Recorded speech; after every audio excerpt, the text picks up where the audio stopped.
Warga yang bermukim di Jalan Perguruan Dalam, Lorong Depok 1, Kelurahan Talang Bubuk, Kecamatan Pelaju Palembang, pada Jumat dini hari mendadak heboh. Hal itu lantaran terjadi kebakaran satu unit rumah semi permanen sekitar pukul 3:30 waktu Indonesia Barat. Diketahui rumah yang terbakar tersebut adalah milik Abdul Karim, di mana peristiwa kebakaran terjadi saat rumah dalam kondisi kosong. Kobaran api berhasil dipadamkan sekitar pukul 4:50 waktu Indonesia Barat setelah petugas pemadam kebakaran menerjunkan 5 unit mobil damkar. Informasi dihimpun di lapangan, api pertama kali terlihat oleh saksi Suwarno, tetangga korban yang melihat api telah membakar bagian depan rumah korban.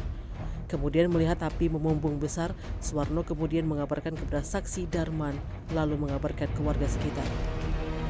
Warga sekitar berusaha memadamkan api dengan menyiram air dan peralatan seadanya, dikarenakan rumah berbahan kayu dan panggung membuat api cepat membesar. Akhirnya warga meminta bantuan petugas BPK untuk bersama-sama memadamkan api.